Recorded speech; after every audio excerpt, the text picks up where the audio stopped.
Hello my friends and welcome back. Thank you very much for being with me again today. Well, there's no secret that Lukashenko and Putin are on the same page, even though if I was to be scared of one of them, I would be more scared of Lukashenko than of Putin. Because I think that Lukashenko, if you would swap between Putin and Lukashenko, Europe would have been in ruin for a long time now, or the whole world. I think Lukashenko is a little bit more, how should I put it, short-fused. You can say whatever you want about Putin, that he's crazy or he's madman or he's this and that. But I think under the circumstances, in my assessment, Putin showed a lot of restraint. He could have unleashed a lot of weapons against other targets, not that what's happening right now after the Crimea bridge. No, not this. This is not what Lukashenko would have done. Or even before, if Lukashenko would have been Putin and I don't know, his army would be losing ground or losing, I think that Lukashenko would have just said, you got 3 minutes and 35 seconds to stop and get the fuck back. And if you don't, we're going to see you with the big guns. That's my assessment. Could be wrong. So, but we have here a de facto alliance here between Lukashenko and Putin. This article comes from Ukrainska Pravda.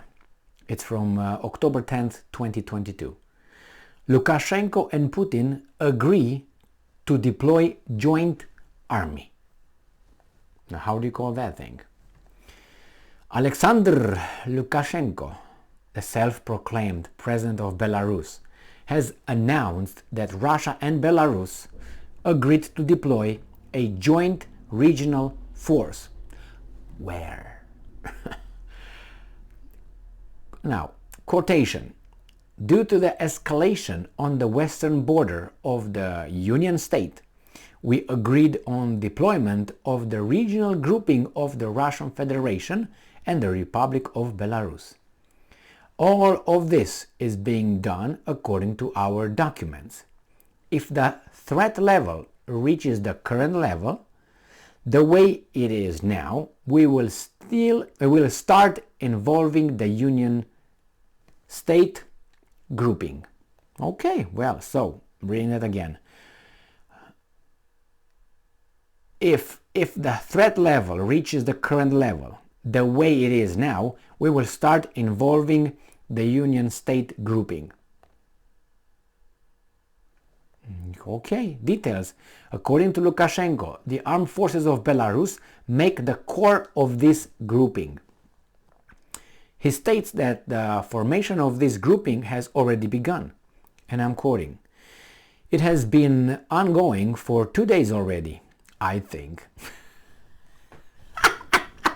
He thinks, my God. So, I mean, it has been ongoing for 2 days already, I think. My order was given for us to start forming this grouping. Okay, got it, sir. On October 10th, in a meeting with security forces and military personnel, Lukashenko announced that already the day before, Minsk have been warned about an attack on Belarus from the territory of Ukraine via unofficial channels. Earlier, Ukrainian intelligence reported that Russian President Vladimir Putin had encouraged Lukashenko to openly participate in the war against Ukraine. I'm not certain if that is true. But, it says here, Dmitry Medvedev, the deputy head of Russian Security Council, said that Russia is preparing new mass strikes on Ukrainian cities.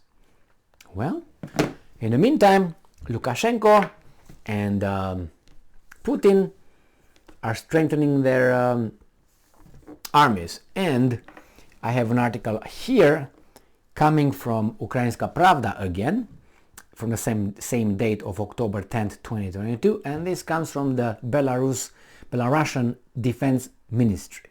This is what the guy says.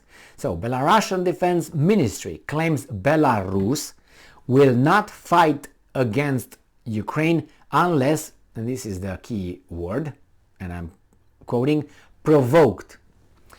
I would like to know what is provoked, because it's so wide.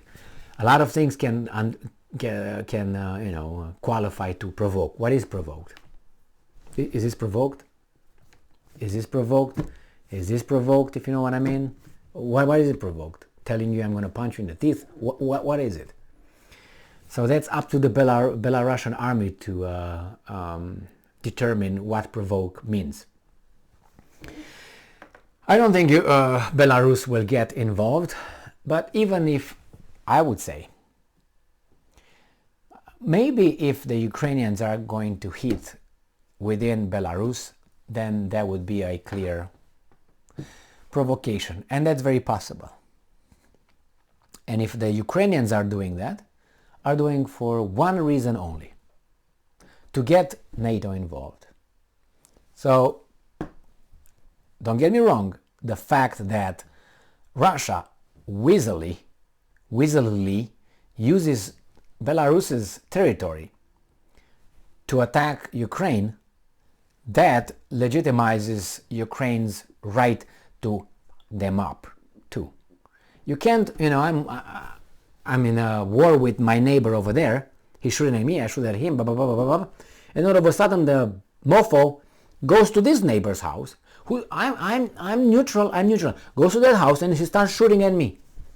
What am I supposed to do? I would tell the neighbor, hey, Gigi, kick your guy out, otherwise I'm going to hit you back. I'm going to hit your guy over there, Gigi.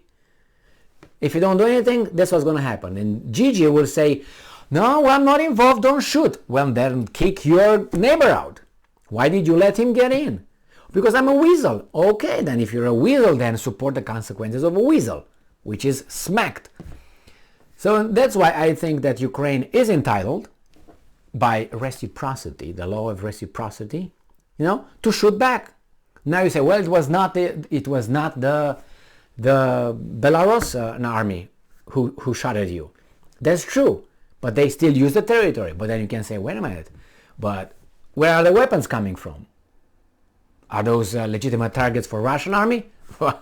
I would say those guys are as involved, not at least, I would say the same, I don't know, they're involved. Okay, let's put it this way. If you provide my enemy with help, like the Gigi, the neighbor, you are right there in it. If you provide my neighbor that I'm fighting with weapons and this and that, and he kills my family members, you are right there guilty. How am I going to get it? Because my neighbor could not shoot at me without your ammunition. That means what? So without your help, he would not be able to fight me. That means you are in it. So I don't think that if Ukraine wants to involve NATO, and I don't think they want. Why? Because NATO fights with Ukrainian blood. And no, you can't hit our neighborhoods here in, I don't know, Deutschland or Frankreich or wherever, London. You can't. No. We're not involved. We just use the Ukrainians to take care of stuff. So basically, NATO fights with Russia using the Ukrainians. And when there's not going to be any more Ukrainians to kill by the Russians, then the Russians will win. What? I don't know if you call that win. But I'm just upset that the Ukrainians don't realize that. And not they don't realize it now. That should have been realized before February 24th. Before it started. But what do you want? You have 4 people over there that are in control of your nation. Zelensky, Zhmyhal, Reznikov, and Yermak. All 4 of them are good to go. Very much. Thank you very much for being with me again today.